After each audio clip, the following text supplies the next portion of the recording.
más comunes de los hombres de todas las eras es el creer que son arquitectos de su propio destino. Por lo general, siempre hay amarradas a las épocas alguna frase que dice: nosotros podemos, nosotros somos capaces. Y me viene a la mente aquella canción que dice: caminante no hay camino, se hace camino al andar. Que no es más que una proclamación de ese deseo del corazón de vivir alejado de Dios, y que no considera que todas las cosas que los hombres hacemos, logramos, tenemos, que todas nuestras bendiciones, felicidades y todo lo que podamos vivir es gracias al amor de Dios, a su misericordia, a su poder y a todas las cosas que Él hace diariamente en nuestras existencias. Esto tiene más relevancia aún en la posmodernidad, donde el relativismo moral y en general el relativismo en todas las cosas se ha apropiado de todo lo que somos. Lo digo porque para el hombre de hoy en día es más importante alcanzar su meta. Por cierto, como lo he dicho algunas veces, ni siquiera es la meta de su propio corazón, sino una meta impuesta por alguien más, por la publicidad, por sus padres, por tantas cosas que pueden ser lo que le ha influenciado para conseguir una aparente meta de su vida. Y se impone tanto este pensamiento que vuelve al hombre individualista. Entiéndase individualismo como aquel deseo de hacer cualquier cosa sin importar lo que pase con los demás.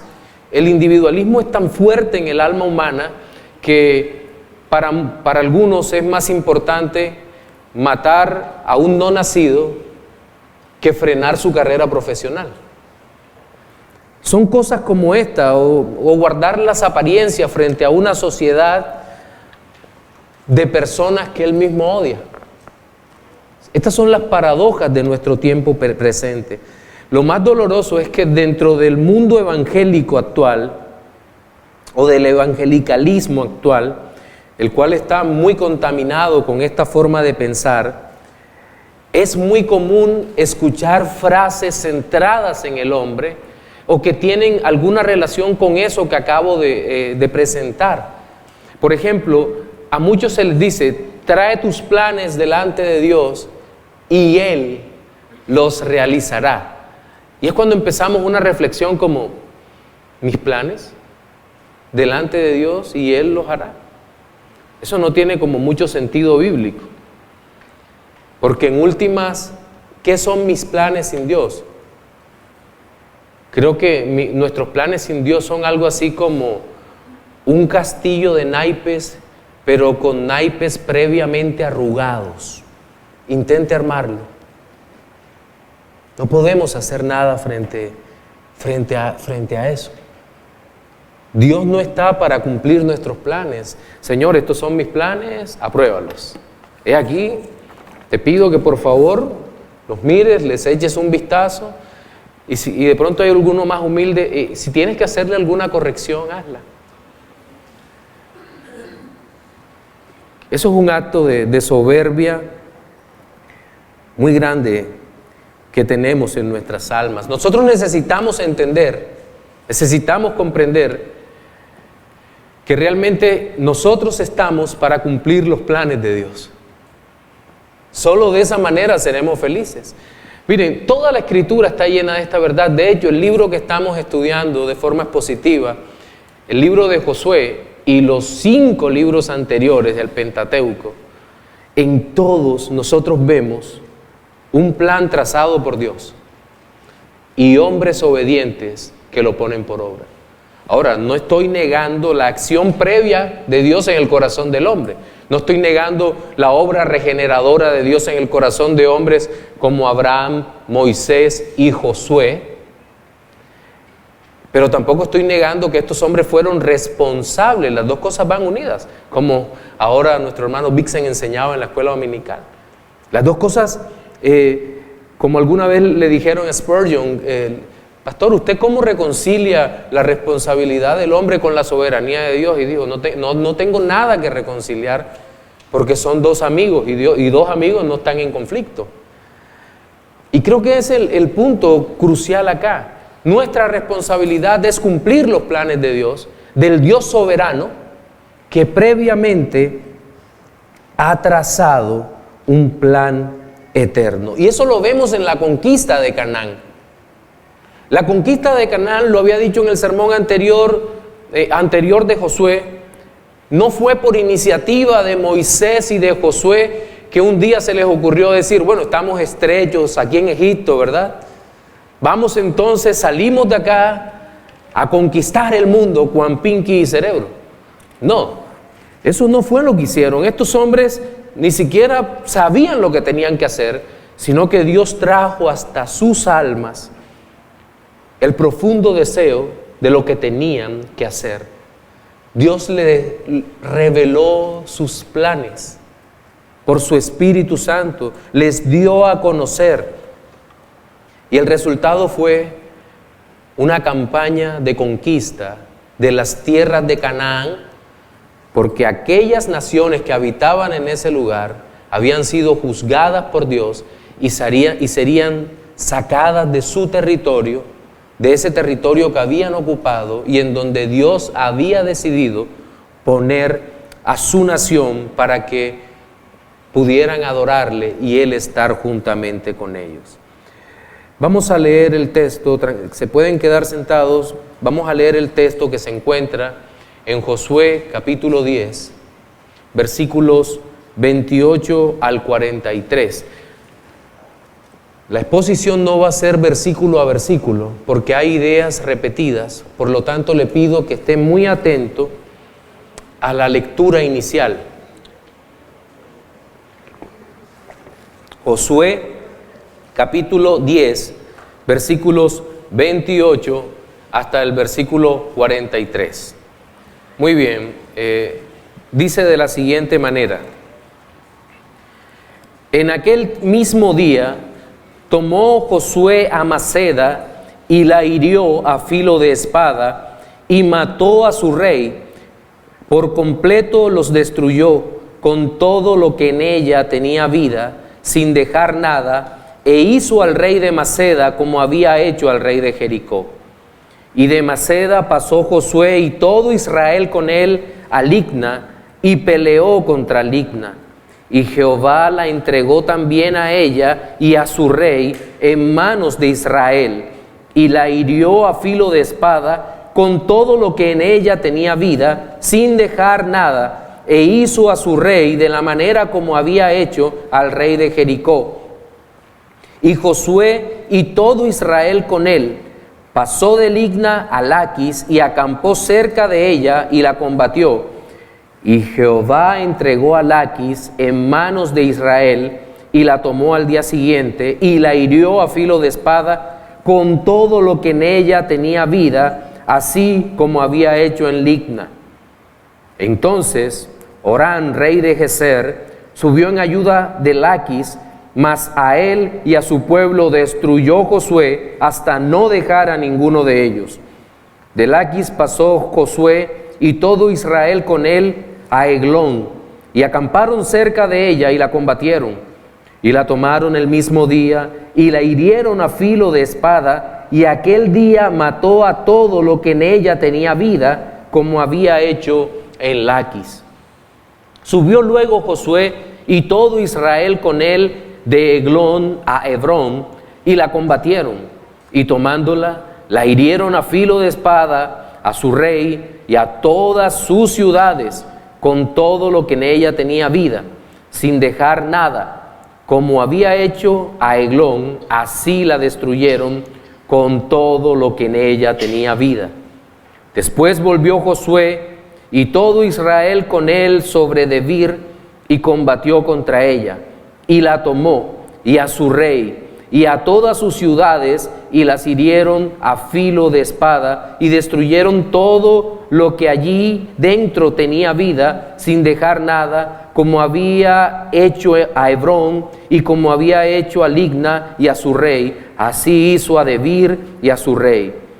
Hirió pues Josué toda la región de las montañas del Negev, de los llanos y de las laderas, y a todos sus reyes, sin dejar nada. Todo lo que tenía vida lo mató, como Jehová Dios de Israel se lo había mandado. Y los hirió Josué desde Cades Barnea hasta Gaza, y toda la tierra de Gosén hasta Gabaón. Todos estos reyes y sus tierras los tomó Josué de una vez, porque Jehová, el Dios de Israel, peleaba por Israel. Y volvió Josué y todo Israel con él al campamento de Gilgal. El texto que nos sirve de base para nuestro sermón dominical de hoy nos presenta por lo menos 3 ideas que vamos a desarrollar en nuestra exposición dominical. En primer lugar, encontramos la destrucción rápida y sistemática de cada uno de los reinos opositores a Israel. Todos cayeron, dice el texto, en cabeza de sus reyes, de tal manera que ninguno pudo escapar al juicio del Señor. Pero al mismo tiempo observamos la misericordia, providencia y gracia de Dios para con su pueblo. Un segundo aspecto que vamos a observar es el cumplimiento de las promesas divinas hechas a los hijos de Israel, pues Dios le había dicho a Josué en el primer capítulo del libro: nadie te podrá hacer frente todos los días de tu vida, todo lo que pisare la planta de tu pie será tuyo. Era para Israel. Y en tercer lugar, y creo que es la consideración más importante que vamos a hacer y que se encuentra transversalmente en cada uno de los 3 puntos que vamos a estudiar, es que vamos a mirar cómo el Dios vivo peleaba por su pueblo. De hecho, nuestro sermón de hoy lleva por título, a nivel de pregunta, ¿pelea Dios por ti? Y vamos a resolver esa pregunta a través de 3 encabezados que va a tener un enunciado recurrente, que es cuando Dios pelea por su pueblo. Entonces, teniendo eso en mente, vamos a exponer cada una de estas ideas e iniciaremos diciendo, a manera de respuesta a la pregunta, ¿pelea Dios por ti? Cuando Dios pelea por su pueblo, los enemigos caen de manera sistemática. Bien, no hay un solo versículo, sino todos, que sustentan este primer punto. Todos, y por esa razón les dije que tuviéramos cuidado, no lo vamos a repetir, pero es evidente que Dios luchó por su pueblo contra muchos enemigos. Nosotros podríamos decir, ¿cuáles de estos enemigos eran más fuertes que Israel? Y tendríamos que decir que la mayoría de los enemigos eran más fuertes que Israel. Muchos los superaban en números, en armas, en organización, y solamente por la acción milagrosa del Señor en contra de ellos, los enemigos de Israel fueron derrotados uno a uno o aún cuando venían en grupos.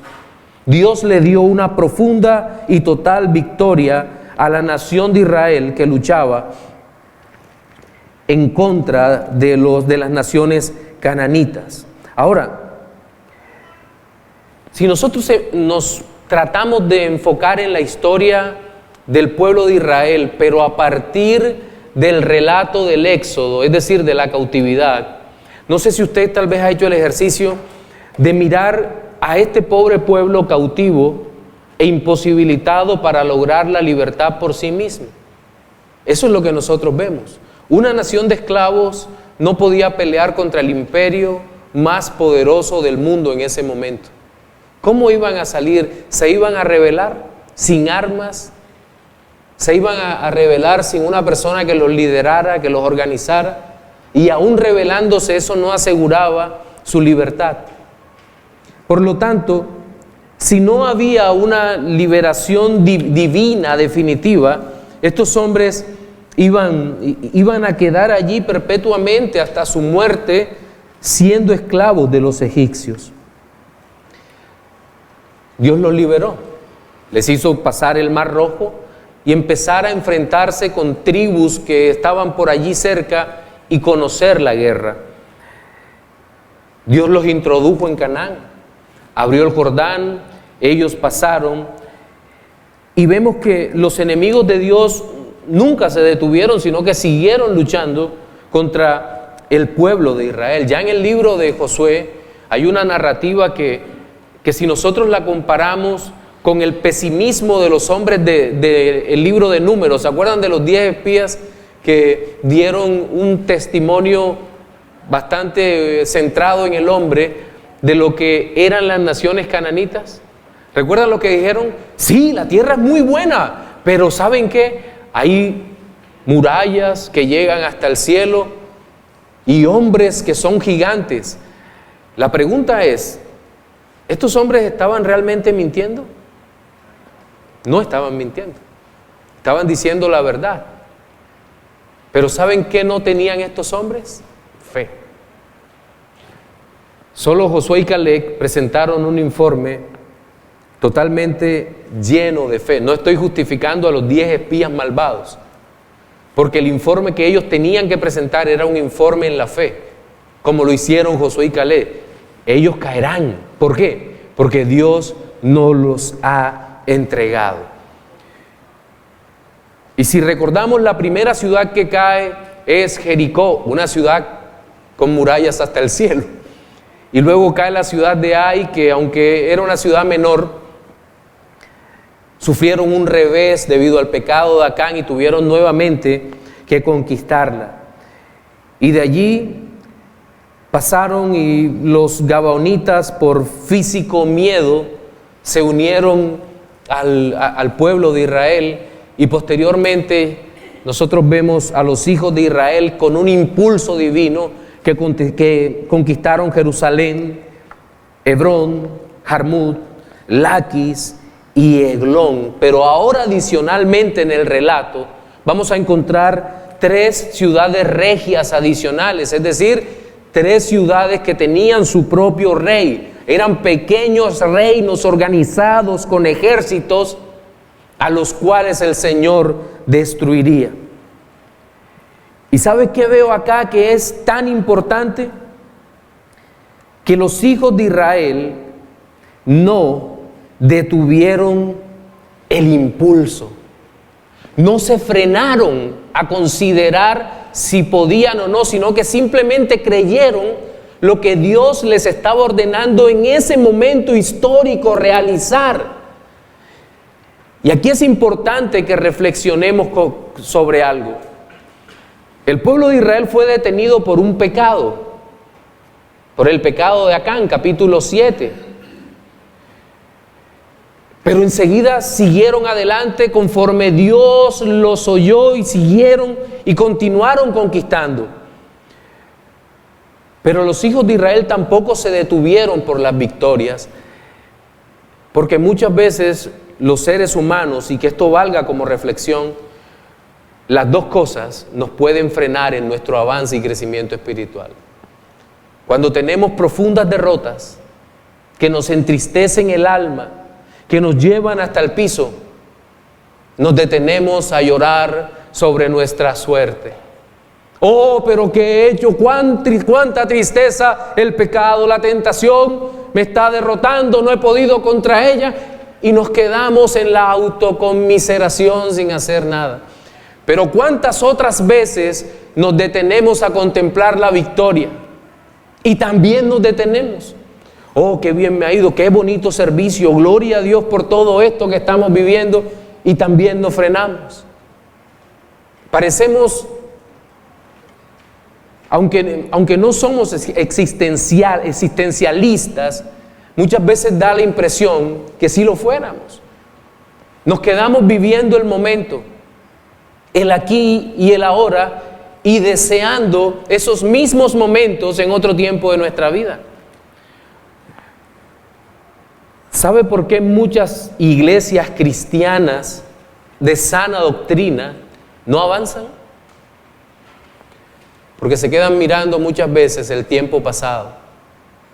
Qué bonito cuando éramos pequeños y nos reuníamos en el garaje de tal casa.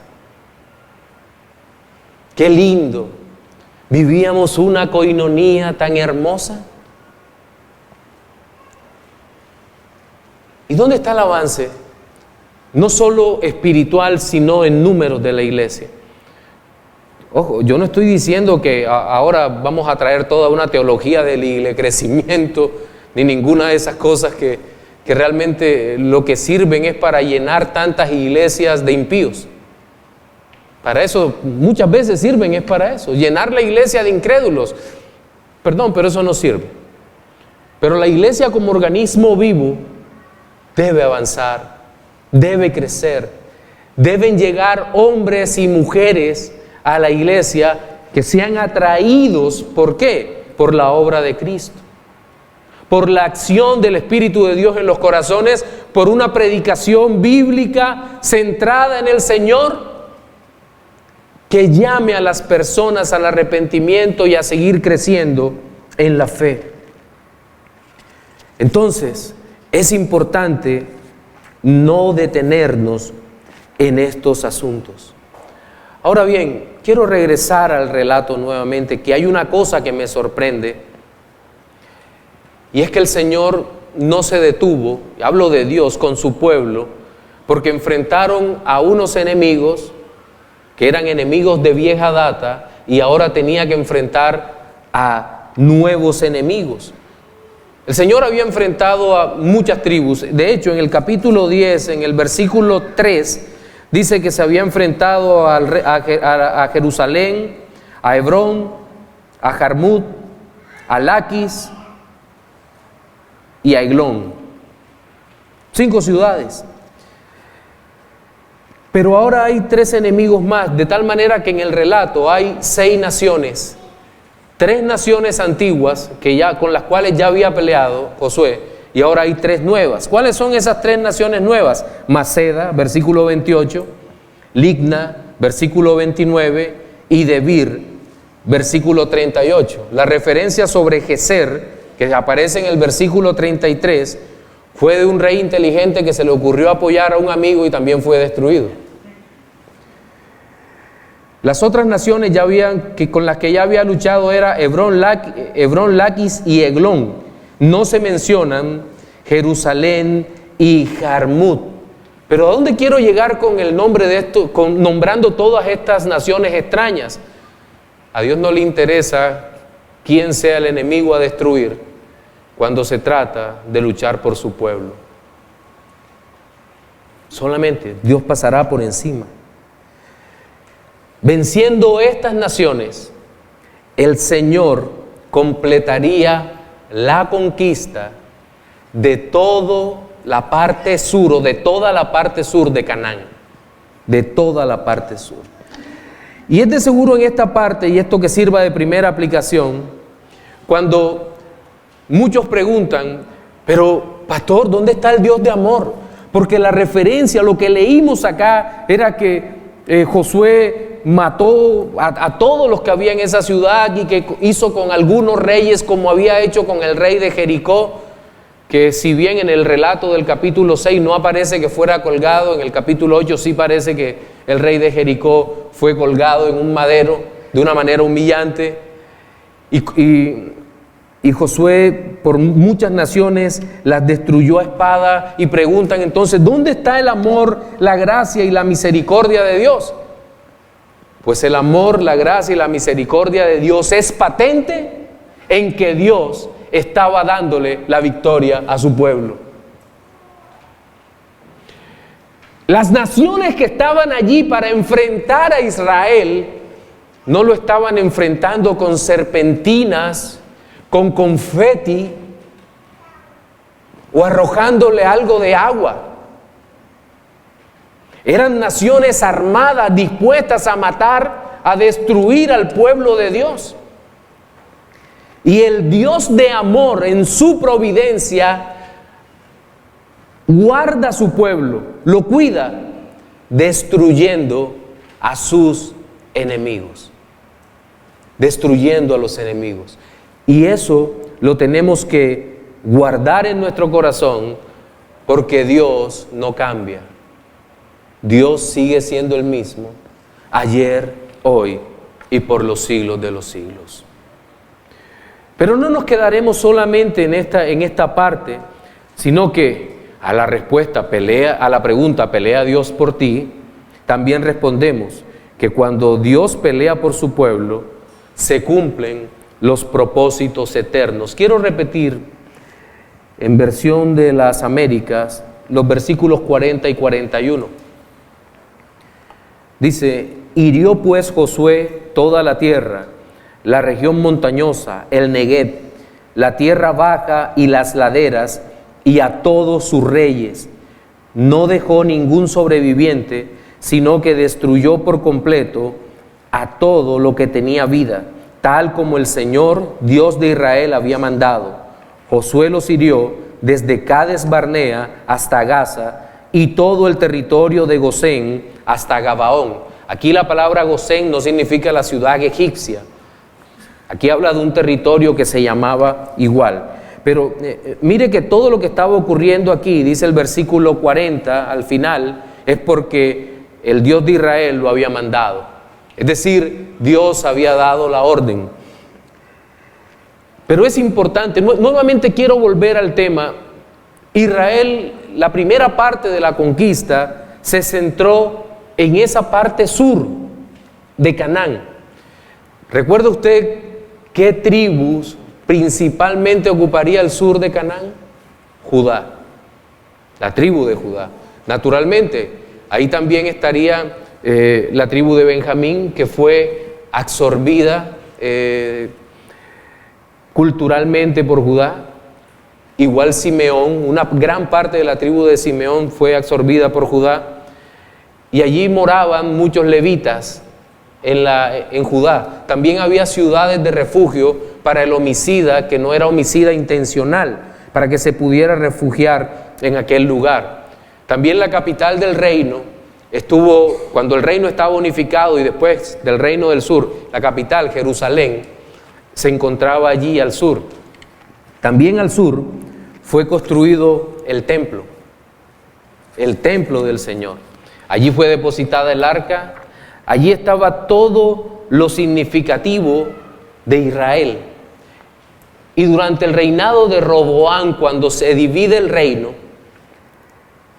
del sur, Judá, permaneció bastante tiempo más. En el año 722, el reino del 586, 722 por Sargón I, el reino del norte es llevado cautivo por Asiria, pero solo hasta el 586 a.C., el reino de Judá sería llevado cautivo por Babilonia y regresaría posteriormente a su tierra, a la tierra esta, al sur, la tierra que providencialmente había sido en primer lugar conquistada por Josué y por Israel. En esta tierra, no sobra decir, volverlo a repetir, y para vosotros es seguro, como dice el apóstol Pablo, se cumplirían todos los eventos de la consumación de la historia de la redención.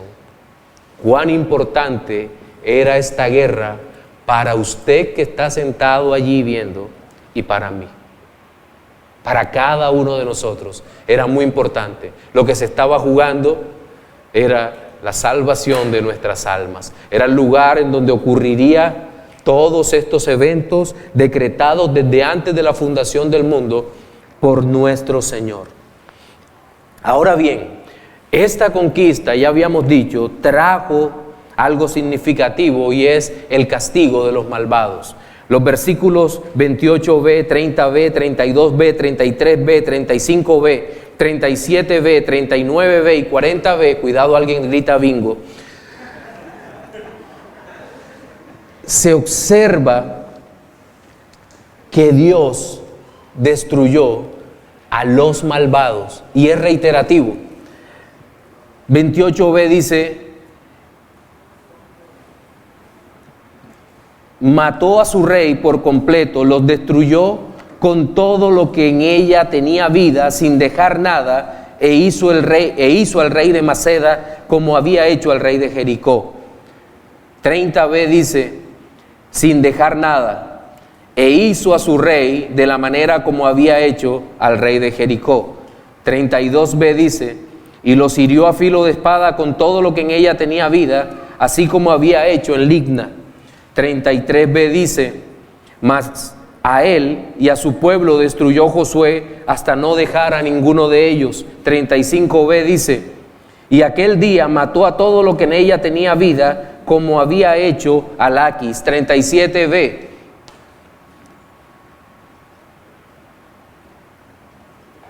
todo el versículo dice, y tomándola la hirieron a filo de espada a su rey y a todas sus ciudades con todo lo que en ella tenía vida, sin dejar nada, como había hecho a Eglón, así la destruyeron con todo lo que en ella tenía vida. 39b dice, sin dejar nada, como había hecho a Hebrón y como había hecho a Libna y a su rey, así hizo a Debir. Y 40b dice, todo lo que tenía vida lo mató, como Jehová Dios de Israel lo había mandado, lo había ordenado. ¿Qué está pasando acá? Dios había decretado el juicio y el juicio llegó. Dios había ordenado el juicio y el juicio llegó. Dios, el Dios Todopoderoso, estaba mostrando la faceta gloriosa de su ira.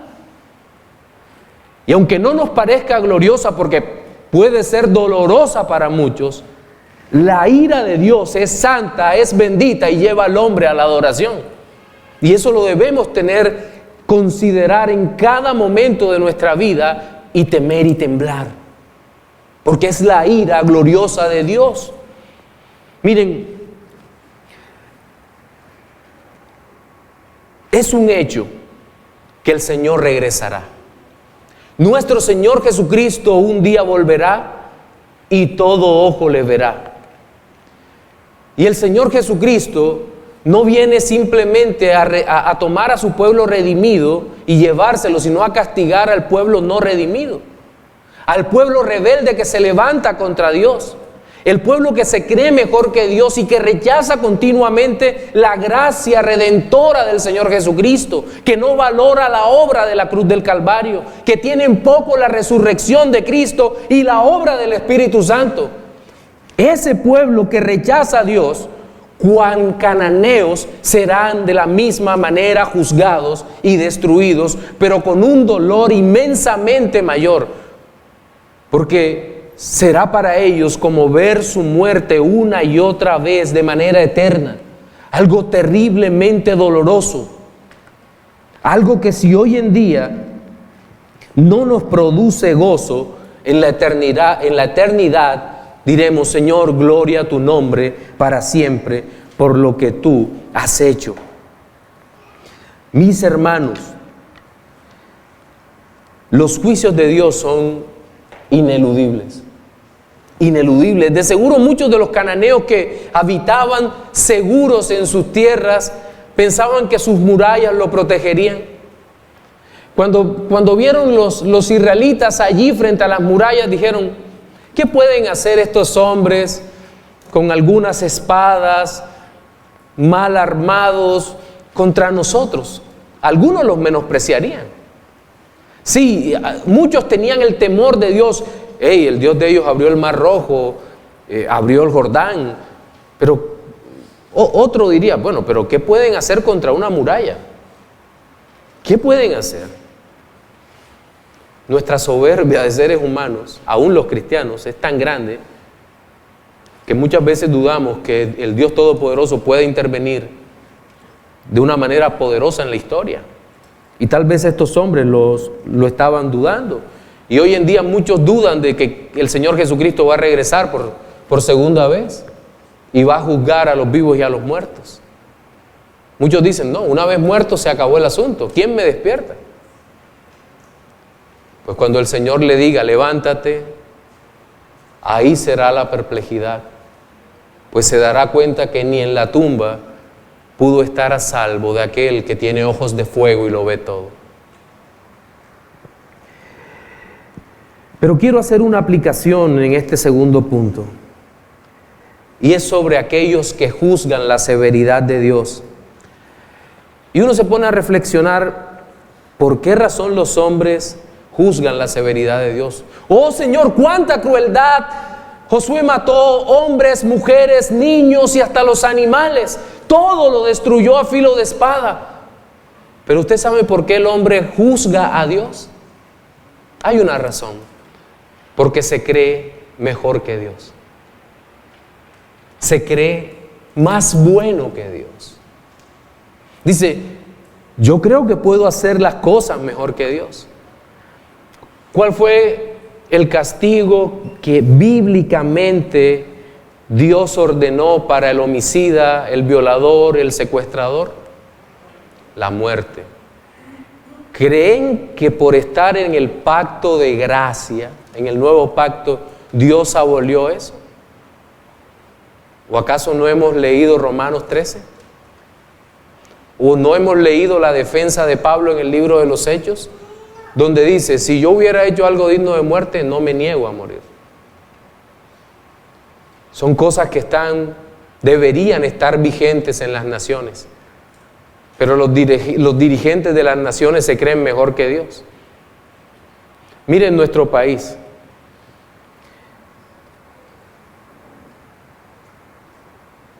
Ladrones, grandes ladrones, libres o con casa por cárcel, asesinos y violadores en el Congreso. El problema ahí no es ni de derechas ni de izquierdas.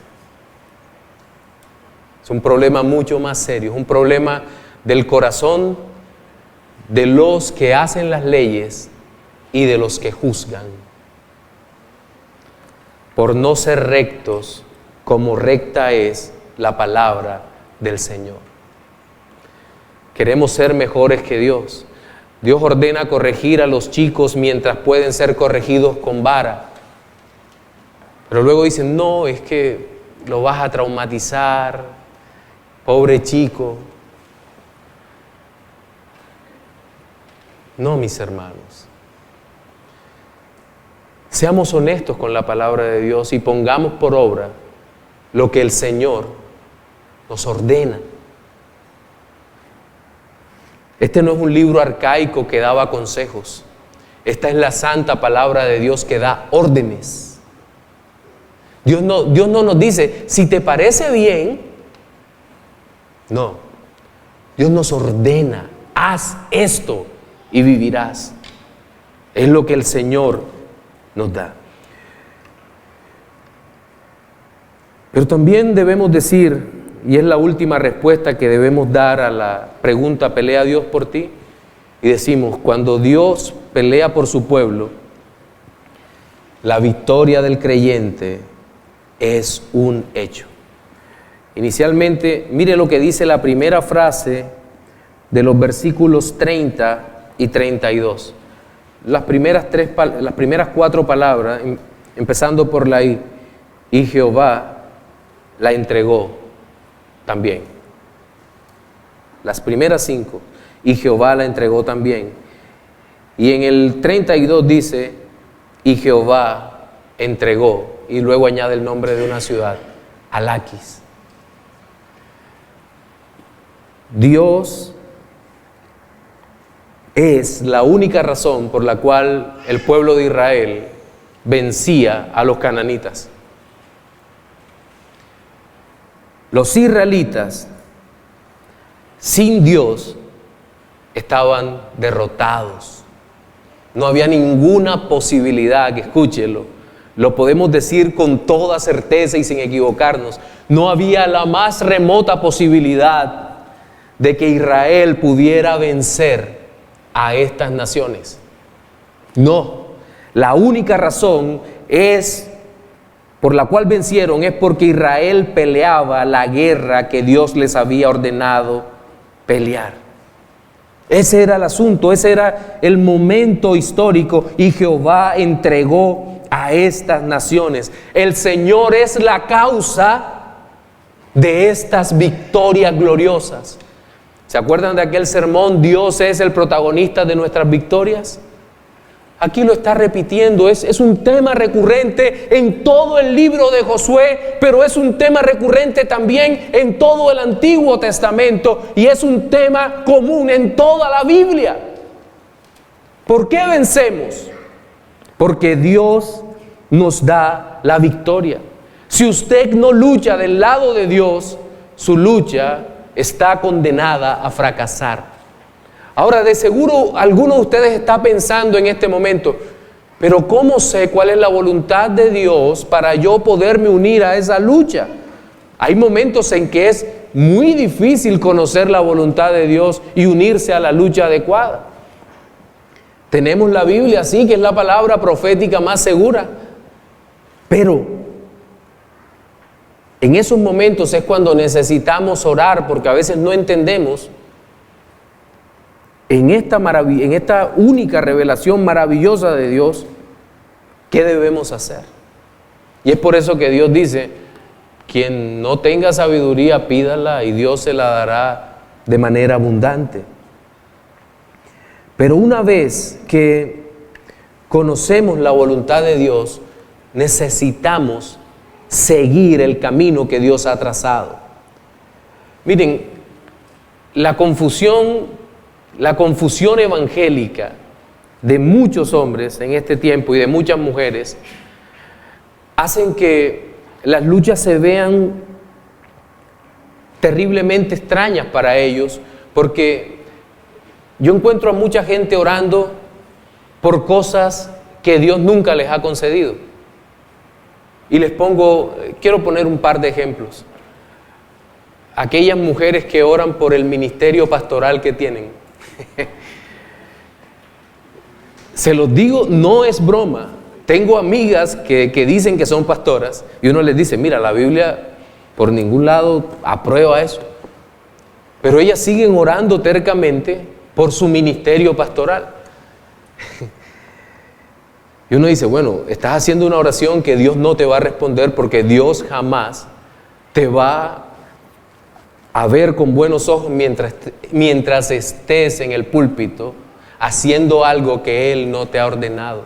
No puedes, no porque no tengas la capacidad, de pronto eres hasta más lista que cualquiera de nosotros, más capaz, pero es simplemente que Dios te ha dicho no, porque a las mujeres no le permito que enseñen la congregación. Por lo tanto, esa oración será infructuosa.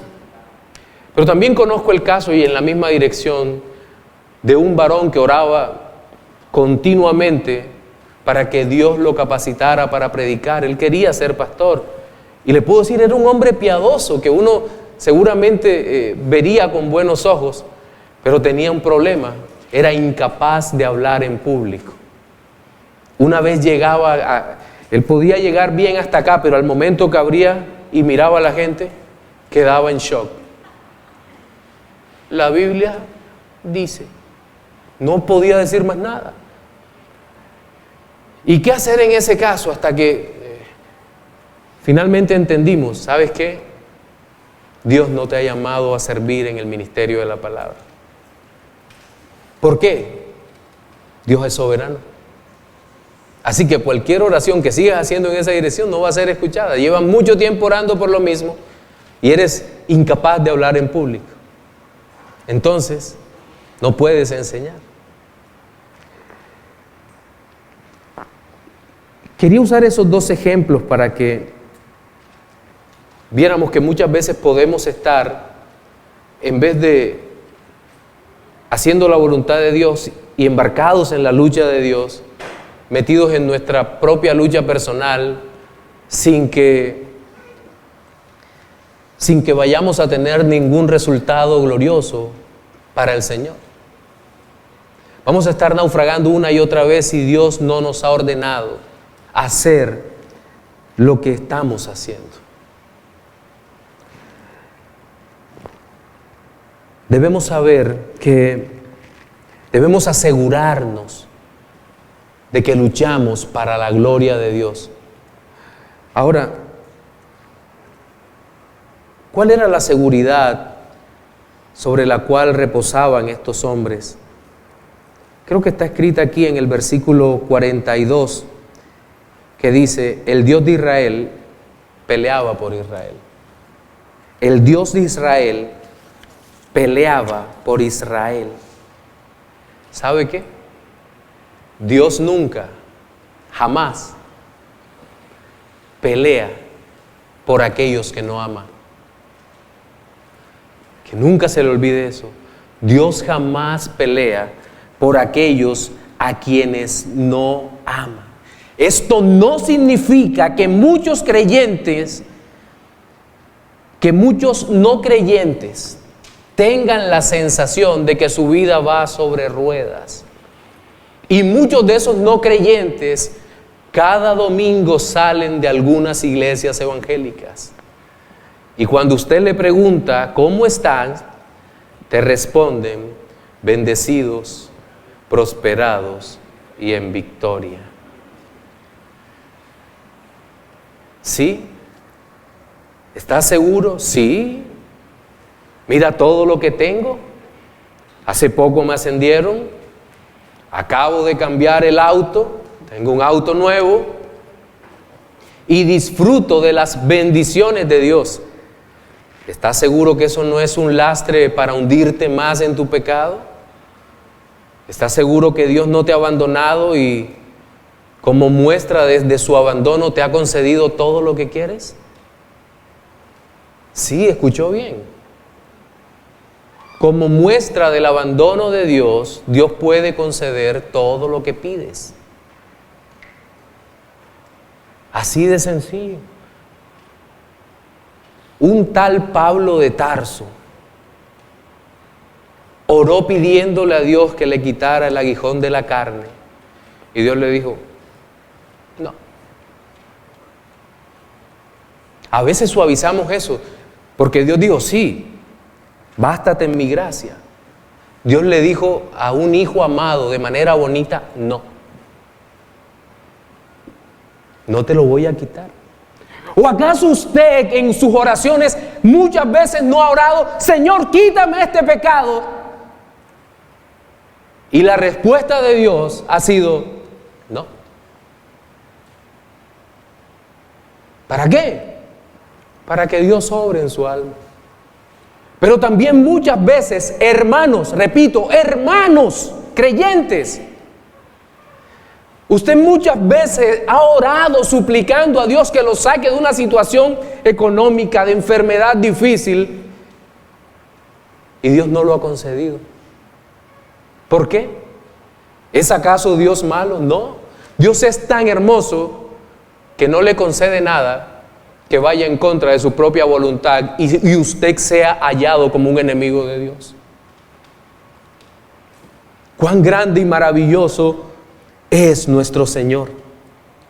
Mire, de seguro, pensemos un momento en los grandes imperios que conquistaron a Israel. O que subyugaron a Israel. Empezando desde Egipto, antes habían los caldeos molestado un poco, pero no eran un imperio muy representativo. Luego vemos a Siria, Babilonia, Grecia y Roma. Y seguramente todos estos emperadores creyeron que por su habilidad para la guerra, su habilidad política o sus deidades paganas habían sometido a Israel. Cuando la realidad era que el Todopoderoso estaba disciplinando a su pueblo y enseñándole a depender de Él. Dios no concedía esto. Ahora la pregunta es, y esto es para los que tal vez no han conocido al Señor, ¿Dios responde las oraciones de los incrédulos? Permítanme citar al doctor R.C. Sproul. En un programa de radio le preguntaron, doctor Sproul, ¿Dios responde las oraciones de los no creyentes? Y él dijo, creo que sí, algunas las responde. Y yo añadiría que seguramente Dios responde la oración de los padres por los hijos, los padres no creyentes por los hijos, que muchas veces responde a los que no le conocen y hacen oraciones extrañas pidiéndole salir de alguna situación. El Señor en su misericordia responde esto. Pero lo que no creo es que los incrédulos puedan hacer oraciones que sean bíblicamente correctos y de acuerdo a la voluntad de Dios. Es fácil para un incrédulo pedir riqueza, sanidad. No se necesita ser creyente para pedir esas cosas. Pero es imposible para el no creyente suplicar salvación, santificación, pedirle a Dios que sea propicio a Él, suplicarle a Dios que no lo abandone, que no lo deje. Un creyente siempre tendrá en mente 3 palabras en su oración: hágase tu voluntad. Siempre orará teniendo en mente eso. ¿Pelea Dios por ti? Los hijos de Israel estaban convencidos que Dios peleaba por ellos, porque habían tenido la revelación de Dios dada a través de los profetas Abraham, Moisés y Josué, y ahora tenían el testimonio de la historia que se estaba revelando ante ellos, de que Dios realmente peleaba por ellos. Dios les prometió libertad, se las dio. Les prometió conquista, se las dio. Todo lo que Dios prometió, se lo dio. En la tercera aplicación quiero hacer 2 precisiones. La primera: cuando nosotros como cristianos, y quiero que usted lo piense en este momento, cuando usted mira hacia atrás en su vida, creo que puede darse cuenta que aun cuando no era creyente, Dios lo ha sostenido y lo trajo hasta acá. De tal manera que usted puede decir hoy: hasta aquí nos ayudó el Señor.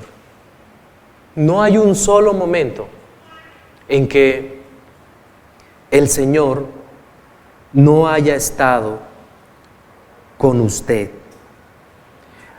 Miren, y la segunda reflexión va en ese mismo plano.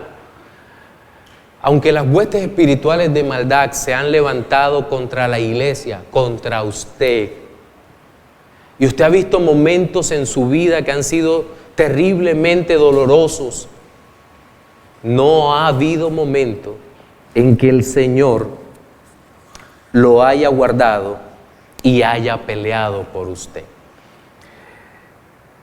En nuestro sermón dominical de hoy, a la pregunta: ¿pelea Dios por ti?, respondimos con un reiterado: cuando Dios pelea por su pueblo, para que tuviéramos una idea de cómo el Señor se glorifica en nuestras vidas y cómo pelea por nosotros. En primer lugar, dijimos que cuando Dios pelea por su pueblo, los enemigos son derrotados de manera sistemática.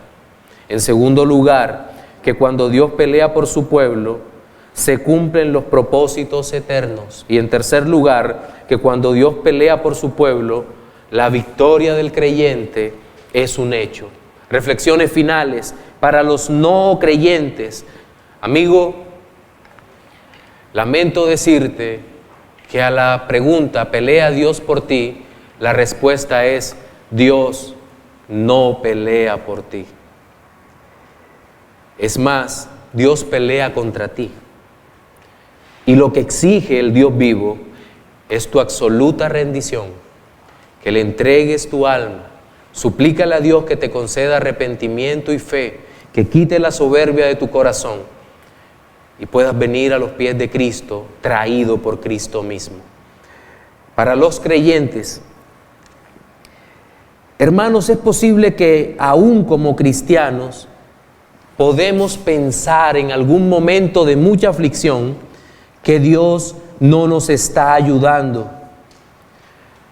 Pero quiero que entiendas que así como no hay la menor posibilidad de que Dios pelee a favor de los que no le aman, no existe la menor posibilidad, si eres un hombre o mujer sellado por el Espíritu Santo, no hay la menor posibilidad de que el Señor te haya abandonado.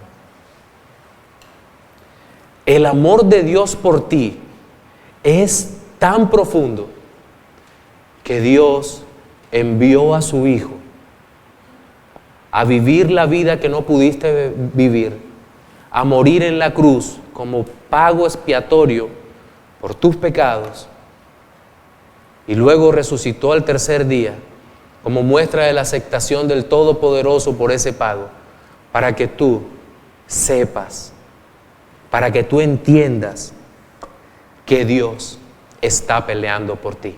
Amén. Señor, te damos las gracias.